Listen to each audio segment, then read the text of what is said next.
All right, so good afternoon. Wanted to talk to you all about AFO'S today, our journey with AFO'S, ankle foot orthotics. They're those braces that you see a lot on children with special needs that they wear. They kind of go from mid calf and then they cover the feet. So AFO stands for ankle foot orthotics. Maria wore them very early on to help with her weaknesses and to help alleviate any deformities. They also improved her function. So when she was younger, she used to get out every weekend. I would put her in her gait trainer and she would go out and practice walking. Now, the gait trainer was this apparatus that she was strapped into, and it kind of held her up in a standing position. And then it had wheels, 4 different wheels, and then she used her own energy to actually push it forward. She hated that thing, but it did a great deal of good for her. It was great exercise for her. Now, keep in mind, she could not sit up at the time. She is still not able to sit up by herself. But with the gait trainer, she was actually able to condition her legs to walk. So she always had the AFOs on when she used the gait trainer. The AFOs are like made out of a hard plastic.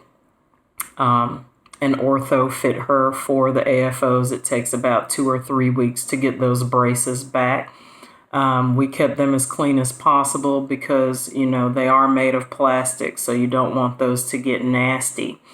She used to wear them during the day. We would take them off in the evening, and, she would be free for the evening. So she didn't really fuss about them. She wore them up until last year.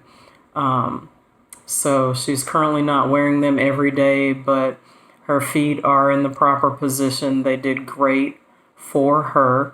And now, so she only uses compression socks, but that's a whole nother topic. So yay for the AFOs. If your child has them, please make sure that you do use them appropriately based on what your doctor is requesting, because they will help your child in the long run. Now, Maria also had hand splints or hand braces.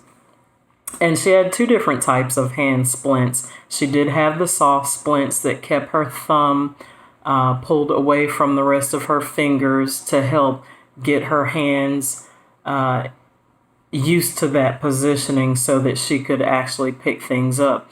She also had the hard plastic hand braces that kept her hand completely straight. Now, with those braces, Maria hated them. She used to scream when I put those hand splints on her from the time I put them on until the time I took them off. So, unfortunately, because I didn't want to hear her screaming, I just stopped putting them on her. Now, y'all, don't do that.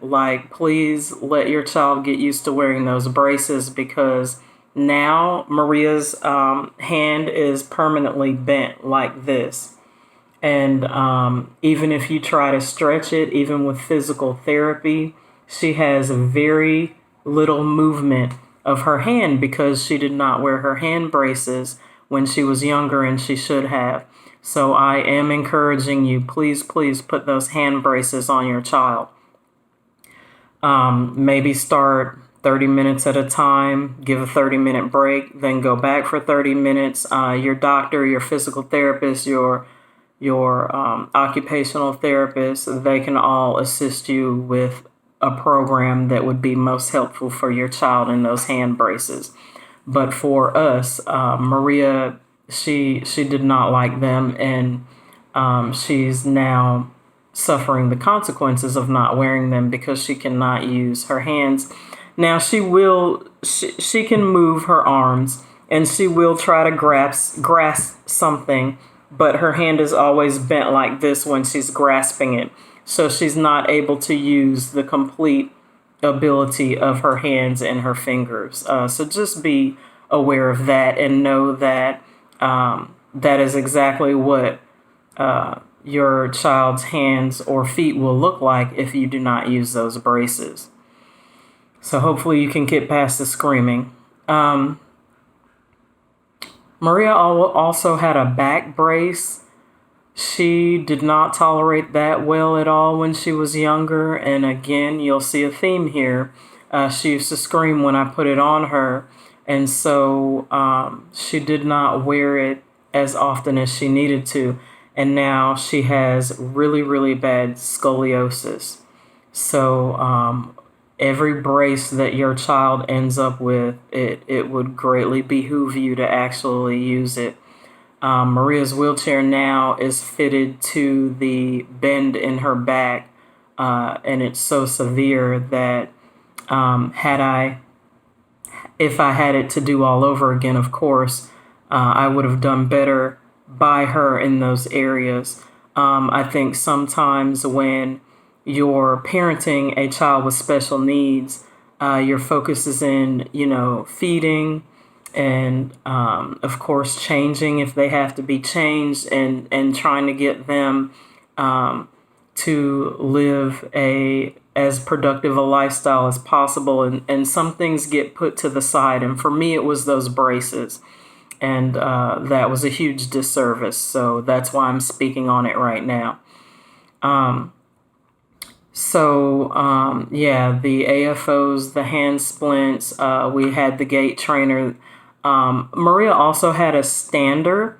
A stander is pretty much it is how it sounds. It's something that she was strapped in, and then it goes upright. Sometimes it's not completely upright. It might be tilted, but it helped her with weight bearing, and it helped her with her muscles not atrophying from not being used because she sits so much. And she used to hate the stander, but I used to put her in it. So growing up, Maria got a lot of exercise between that gait trainer, between physical therapy, and between that stander. She had a lot of muscle definition and some muscle control growing up. Now, when I tried to put Maria in the stander a couple of years ago, she screamed she wasn't having it. She wouldn't even let anyone strap her in. And since she lives in a group home, they go by this whole rule of if the patient doesn't want it, they don't do it. Now, some of that might be, easier, but I'm guilty of the same thing when Maria was younger with those hand splints and the braces.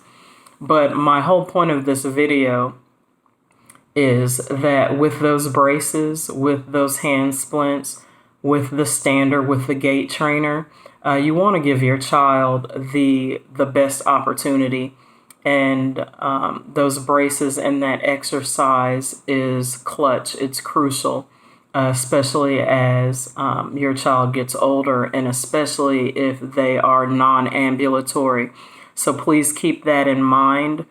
Maria gets very little exercise now, especially with COVID. She currently doesn't get therapy. As soon as I'm able to get therapists in there, I absolutely will. And I also plan on getting her back in the pool because she used to love the pool. And of course, with the weightlessness, it is the best opportunity for her to get those muscles going. Devise a plan for your child. Keep them as fit as possible. Keep them as active as possible because it will pay off in the long run. I hope everyone is well. Take care of yourself and your family, and stay well.